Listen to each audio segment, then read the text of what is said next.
Hello. Hi, everyone. Just getting everything set up here. Got all my platforms going. Oh. Okay, awesome. So today we're going to be talking a little bit about being present. And this is something that I think as clinicians, we often struggle with. We often have the sense of like, I'm at work and I'm thinking about, whether you have kids and you're thinking about, oh, I want to be with my kids, or you're just thinking about like, oh, I wish I could be at home, or you're thinking about some other aspect of your life when you're at work or when you're with a patient, maybe even thinking about work, but not quite the thing that you're in the process of doing, right? So like your mind always being elsewhere than where you are right now. And then when we're at home, then often we think, or clinicians will say that they're at home, again, maybe with their kids or with their partner, or they're in another aspect of their work, and they're, again, thinking about the other thing. So we're almost like never quite managing to be present. And sometimes this might be in a very specific part of your life, like maybe for you it's not in both places, maybe it's not for you in all situations. It's more kind of, a specific thing that you realize, oh, I'm not managing to be present with that. I just want to get my notes up here. So let me know if you're joining live. Say hi. It's always nice to see who's watching. And please feel free to share your experiences, your perspectives, anything that you want to ask. And yeah, I'll try and, I feel like I'm kind of looking half at Instagram, half in my Facebook. And anyway. Okay, so I just wanted to introduce myself for those of you who don't know me. I'm Sarah, health and recovery coach for women clinicians. And these are the kind of topics we talk around, right? So anything that gets in the way of being fulfilled as a clinician, being feeling kind of alive in your work and feeling excited about it, passionate about it, anything that gets in the way of your deeper health, so your mental health, emotional health, physical health, anything that gets in the way of that. We're talking about all those topics, right? And being present is one of those things that I think, particularly our emotional health and sometimes our relational health, it can really affect that, because either we're not being present with our patients or with our colleagues or whoever's in front of us in that moment, our partners, our children. It might be affecting our relationships because we're not managing to be fully present. Or it can also be something that is just making us feel a certain way, like I wish I could, be able to focus on this thing, or be able to be with that thing without trying to think of something else. So we can have, let me say, an emotional reaction to the fact that we realize that we are not being able to be present. And maybe a kind of self-judgment or self-criticizing or blame, like, why can't you just, be present? So let's talk about that a little bit, because the word gets thrown around a lot. Same kind of thing as like mindfulness or meditation. There's so many kind of ways that we use those words. So I just wanted to go into like what I mean when I'm talking about being present. And it's just meaning like that we are being with whatever is in that particular moment.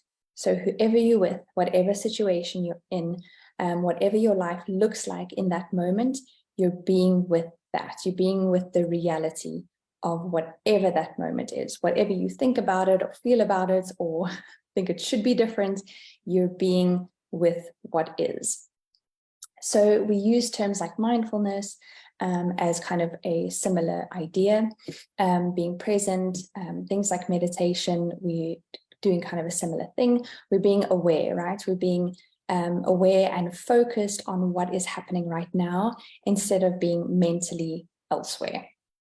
So often when we when we're not being present, it's that we're physically in one place and mentally we're somewhere else, or emotionally we're somewhere else. So just like with meditation, we're not trying to clear the mind, right? We're not trying to have no thoughts or no emotions or whatever, as if you can just be kind of blank and with whatever's in front of you, right? The mind will always, if you've done any amount of meditation and you've sat down for, like a minute, not even a minute, I don't think, you think, I'm just going to not think about things. It's really a couple of seconds before you start thinking about things, right? So we're not trying to clear our mind. Our brain naturally comes up with thoughts. But what we're trying to do is think about it as like there's a blue sky or just a sky, a background, right? And then the thoughts and emotions are kind of like clouds that are just appearing and they kind of fade away, and they're appearing and they're fading away. So when we are being present or mindful, instead of following that cloud and like becoming that cloud almost, and following the story of that cloud, that thought, that emotion, we're following that thing, we're just letting it come up and pass away, right? We are staying as the like sky, the bigger picture, and we're letting those things come and go. That's really what we're doing when we're mindful or when we're present. So for example, if you are with a patient in front of you, right, you want to be able to completely be with them in that moment. And you might have thoughts that come up and you just let them pass away. You might have judgments, you might have emotional triggers that come up, right? And what we want to do with being present and being mindful and being aware of that is that we see that, but we also don't become identified with it. We don't follow that story. We don't completely kind of get lost in that narrative that's going on in our mind. We're able to be with that person in front of us. So one of the things that also helps is kind of a kind of like that bigger picture, but thinking of just visually that you are expanding your vision to kind of include your peripheral vision. So you're kind of expanding it, because what happens when we get stressed or when we get kind of lost in a story, we become very zoned in, right? So there are two main areas that we want to look at with mindfulness is in terms of its benefits, right? So like I said, there's kind of an emotional and a relational benefit to it. But thinking of why that is, right? Mindfulness and presence helps us with the two main things that can kind of get in the way of our, let's say, emotional health, right, or relational health. So the one is when we are completely avoiding something. So mindfulness and presence, it's not letting us avoid that, right? So if you're with a patient and they say something triggering, you might have the tendency to avoid that and try and pretend it didn't happen, or distract yourself, or get lost in your kind of emotional story as a way to distract yourself from the discomfort of that situation, right? The other thing that we often do is over-identify with it. So instead of distracting ourselves from that uncomfortable emotion, we get completely absorbed by it. So we become completely absorbed by, let's say, rage or sadness or whatever it is, right? We follow that story. That's all we can think about. We essentially are becoming over-identified with that thought that is coming up. Or we are completely avoiding it and pretending it doesn't exist. So mindfulness and presence is a way to essentially not be doing one of those two mechanisms, right? We want to be with it. We want to open up our view. We want to kind of be including everything that's happening in this moment, even if it's uncomfortable, even if there are thoughts that come up that we don't like, even if there are emotions that come up that we don't like. We're letting that happen, but we're also not following that little story cloud, right? That thing that's coming up, that cloud that's coming up and then passing away. We're letting it just kind of come up and then fade away, right? So emotions have a natural kind of life, what do you call it? Like a time that they survive, right? They come up, they are there for, I think it's like 90 seconds or something maximum, and then it fades away, right? So they have a lifespan and then they fade away. Whereas when we're resisting it, we have even more suffering to that. So it's a way of just kind of letting that emotion or that thought come up and letting it kind of naturally go away again, instead of either pushing it away, resisting, avoiding, or completely getting lost in that story and not able to see the big picture, the bigger sky, the bigger kind of background to that. So when we are in that, again, we can, if we're not avoiding or getting over-identified with our emotions, that is better for our emotional health, right? Just in general, we can't be resisting and running away from our lives all the time. Sometimes in a certain situation, it can be completely appropriate and necessary, and it's not that we're trying to do this all the time. It's just as a general coping mechanism, we can't always be running away and avoiding, right? And also, if we completely get lost in that story, we kind of get sucked into that emotional state. You can see how we just kind of tend to spiral downwards if we get over-identified that, and we can't kind of pull ourselves out and back and see the bigger picture. So there's that kind of emotional health aspect to it, and then also thinking of that relational health, right? If I mean, we know this, we can sense it in other people, right? When they are kind of, we're talking to them and they're not quite there, they're kind of, you know, somewhere else, they are distracted, or they are, you know, very triggered by what you said and they kind of misinterpreted it, or some way that they are not kind of like fully being with you. We know what that feels like, right? And we want to be learning to be really present with the people in our lives, whether that's your patient, whether that's your child, whether that's your partner, right? And again, not expecting yourself to always be present and always be mindful. And no, it's just a skill that we're wanting to learn and practice. And I think knowing why it's important can be one of the motivations for doing it, right? Because otherwise it kind of just feels like, oh, I just should be mindful, you know, but why? It has a significant impact on our relationships with others when we are able to be fully present with them. And this is an interesting aspect as well, because when we are clinicians and we are helping patients, right, one of the things that often happens is that if a patient tells a clinician, you know, I'm not feeling great, or I'm not better, or they say something that maybe sounds like blaming, or they are frustrated with their care, or they are not happy with their care, right? Immediately our mechanism is, again, either to like avoid that and push that away and not even go there with the patient, right? Or to get completely caught up in the story that we are going to mentally, oh, I'm such a terrible healthcare provider, or we're going to a story about the patient, they're so ungrateful, they don't take responsibility, all this kind of stuff, right? All of that is not being present with the patient and getting curious about, tell me more about that, right? Tell me more about how you feel.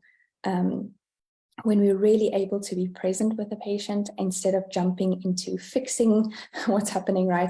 They're uncomfortable, so we want to make them not uncomfortable. We immediately jump into that fixing role, or we just get so distracted by our own mental story about whatever they just said to us. So that's where it can also come up with patients. But then also, of course, you can think about how when you're at home and with your family and your partner and your friends, your children, like it's kind of, we have an idea of how not being present can have an influence on those relationships and how that can negatively affect our relationships. Okay, so it sounds great, right? Let's just be present and be mindful, and, you know, it'll have all these amazing benefits. Oh, sorry, I didn't actually mention the cognitive benefits. There's also, of course, cognitive in terms of like focus and memory and all of that to being mindful, which we can go into in more detail another time. But there are so many benefits from so many different aspects of our life and of our deep health. So it sounds great. Why wouldn't we want to be present and mindful, right? If only behavior change was that simple. We have to be aware that we will have certain things that get in the way, whether that's resistance or another desire or commitment that's competing against this desire to be present, right? There are reasons why we might struggle to be mindful, and being aware of this, and I think just that general idea of knowing that it always makes sense. There's always a reason why we do things the way that we do it. It's not just completely illogical, even though it seems like that on the surface. So if we can get curious about what is actually going on here, why am I struggling to be present? Why am I struggling to be mindful? If there were no barriers or no competing things, we would just be doing it, right? Because it has so many benefits. So let's think about like what might be some of the barriers or struggles that we might have in terms of being mindful or being present. And you can let me know in the comments if there is something that you resonate with in any of these, and also if there's anything else that you feel like, when I'm trying to be mindful, present, this is what comes up, or this is what I struggle with. So I just had a few kind of different things that have previously kind of been things either for myself or other clinicians that kind of get in the way of this. So the one is some sort of desire to escape the reality, right? So if you think about being present as I'm being with the reality of what is in this current moment, and you don't like what is currently in that moment, you can see how you would want to kind of escape that mentally. You'd want to be somewhere else mentally. It's a way of almost dealing with that discomfort of our reality if that's not something we're particularly excited about or happy with or whatever it is. Or sometimes just bored, right? Sometimes it's just like a boredom that we want to be somewhere else. But in some sense, we want to be somewhere else than where we are right now. And sometimes that's uncomfortable emotions as well, right? Sometimes we are mentally in some place that makes us feel better emotionally. So sometimes we are wanting to be somewhere else in some sort of like fantasy world that feels kind of either more comforting or more joyful or more exciting, right? We might be creating a mental, almost like a distraction or an escaping of what our current reality is. Another thing is this anxiety, right? So our anxious mind will go towards future situations. It's almost a way for us to feel less anxious, is if we are constantly almost preparing mentally for the future. Like, I'm thinking about it, I'm planning, I'm worrying about it. It's a way that our brain feels a little bit more calm and feels like we're almost preparing for a threat. So some sort of anxiety or like very consistent planning about everything in the future can be one of the reasons that we struggle to be present or really mindful at where we are right now, right? Same thing when a patient says something and it triggers you emotionally and you're preparing for this threat. Maybe you think that they are criticizing you as a healthcare provider, right? You're having anxious thoughts about your quality as a healthcare provider, or is this person going to put in a complaint, or whatever it is. You might have some anxiety about what they're telling you and what they're reporting to you. Or you're just planning something else that kind of feels a bit more, fun to be at mentally. Or helps you with your anxiety. And then other things that can get in the way of feeling present and mindful are, of course, things like actual kind of substances or health things that decrease your focus or alertness, right? Sleep deprivation, alcohol, not having enough energy because you didn't have enough to eat, physical activity, lack of physical activity makes us feel kind of sluggish, right? Anything that is making you less focused or alert and awake is also going to get in the way of being mindful and being present, because it's a type of mental focus, right? It's a very wide focus. It's not like a zoned in focus, but we need a certain level of alertness to be fully present. And then thinking about just the way that we structure our lives, right? In terms of how busy it is, we are more likely to feel like we always need to be one step ahead, or thinking about what we're going to do this evening, or thinking about dinner, or thinking about the next patient, right? It's a way to kind of cope with that overwhelm and the busyness of daily life. I don't think, when our lives were much more relaxed and we had less input and less busyness, I don't think that mindfulness would have been as much of something that we need to train as the way it is now. Like then it might have kind of come as a more natural part of our daily life, right? Whereas now we have to be kind of intentional about it and actually practice it and do it.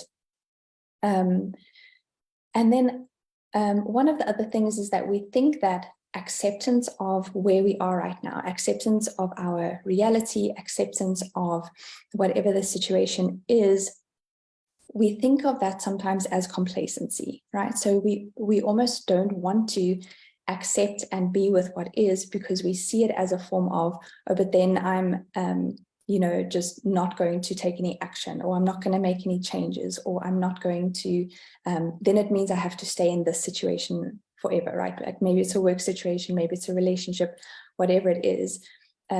If you thinking of being present and accepting what is in this moment, if you think of that as complacency, or that you're never making a change or never doing anything differently, that can be one of the forms of resistance to doing that. And they talk about this paradox of it's only when you actually truly accept where you are, that you're accepting the reality of where you are, you're willing to feel that discomfort, you're willing to feel the emotions that come with it. That is the place that we can move forward and make changes, right? It's almost like we have to start where we are and in this moment, and that is where the starting point is, that we can actually make changes. We can't start in any other place, right? We have to start go to go. What does it start? On Monopoly, I'm trying to think of the word.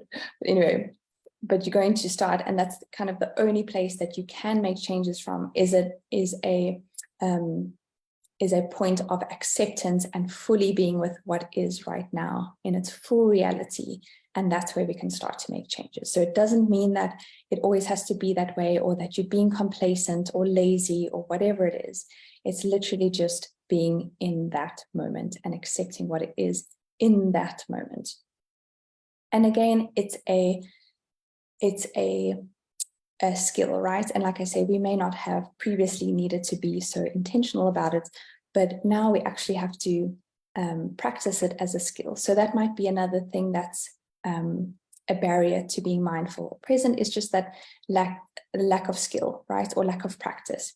So this is where something like a mindfulness practice or meditation or that kind of thing can come in handy to kind of keep practicing that skill. And again, we're not trying to clear our mind. We're not trying to make our mind blank. We're trying to practice the skill of taking that wider view of that metaphorical sky of the mind and having thoughts and emotions as clouds that come and go in that bigger picture. And we're both not pushing away those clouds or resisting them, but we're also not following that story and becoming completely identified with that. We're letting them rise up and fade away, right? Or come into the view and fade away.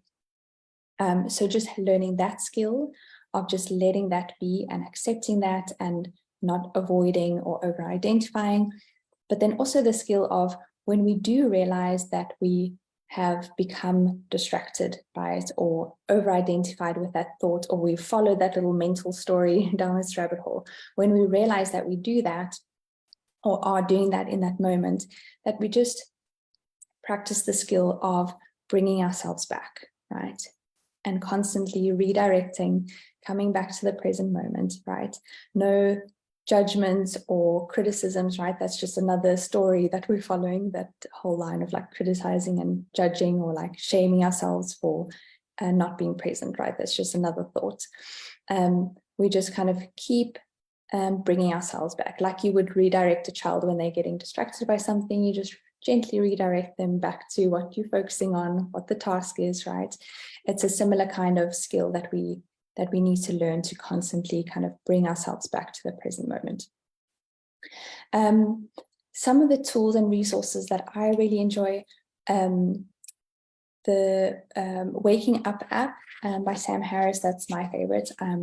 And they are kind of daily meditations, and then also kind of like an introductory course, and then different talks with different people on different subjects, which I really find helpful. There are a lot of meditation apps like Headspace.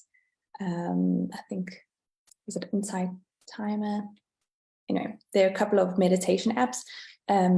I personally find the Waking Up app the most helpful, just in terms of the way that they approach and the kind of the philosophy behind it. But I think Headspace is also a really awesome one. So anything that kind of is that is going to help you practice that skill of mindfulness and presence, and you know, redirecting the mind back to where you are in the present. And then, of course, if you're thinking of all the other resistance and barriers, right? Each one will have a different solution. If it's the skill, it might be an app, right? Or a daily practice that you're just practicing that, that skill. If it's something like judging ourselves for being complacent, if we're not, if we're being mindful, then we need to reframe how we're seeing presence and seeing mindfulness, and actually kind of reframe it as not something that's complacent and accepting that this is going to be what it is forever, but it's just accepting the moment as it is, and knowing that that is going to be the starting point for actually making a change. Maybe it's how busy and overwhelming and stressful your life is, right? And maybe if that's the case, maybe there are some things that can be taken away or outsourced, or whatever it is, anything to make your actual schedule or your life less overwhelming and stressful, not only because you're trying to be mindful and present, right? But if that's the thing that's getting in the way, that might be a sign that it is too much, right? And then the things that, you know, focus or alertness, sleep deprivation. I'm assuming none of us are consuming alcohol before we see patients, but sleep deprivation is a very real source of lack of focus, or not being able to be present in that moment.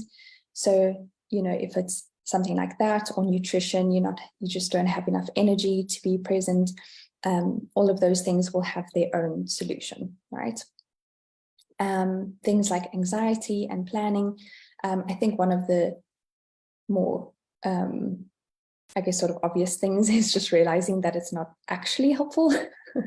But of course, we kind of know that already, that, you know, constant like planning for the future, or anxiously rehearsing things, or what do you call it?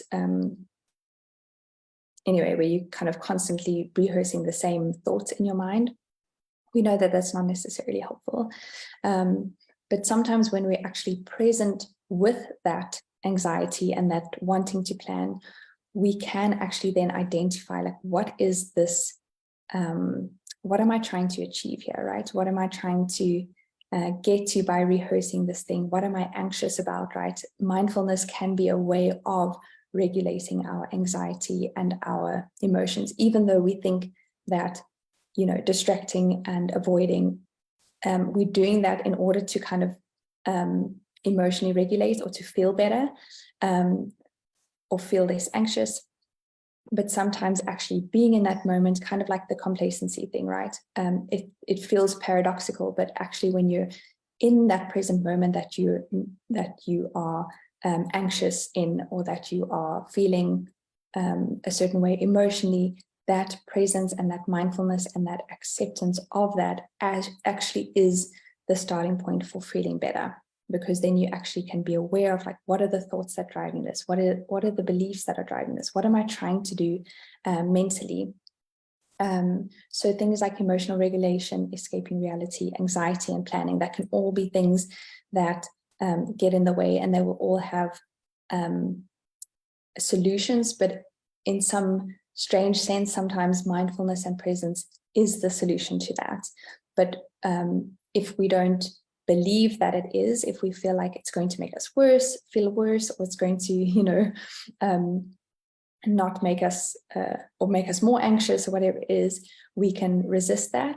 But sometimes just knowing that that can actually be the antidote can be one of the reasons that we are more likely to do it. There's something else I wanted to say about that, but it's gone. Got in my brain. Okay, that's all right. So, so that's all I really wanted to say about being present and mindful as a practitioner. But of course, that can be in any area of your life, right? This can be in family life. This can be as a clinician. Sometimes we are just really struggling to be present, and finding what the reason is for you, why you're struggling with it. Is it just something you've never really thought about practicing, or you've never really thought about the benefit of it? Or is it something that you're actually struggling to do because of, let's say, a lack of practice or skill? Or is it there's something else, that some other resistance or barrier that's coming up? And let's find what that barrier is and that resistance, so that you can actually start moving towards being more mindful and present at work, but also at home. So I hope that was helpful, and have a wonderful Sunday, and I will chat to you soon.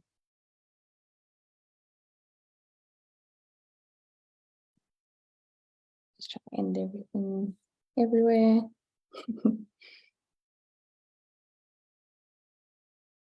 And then here.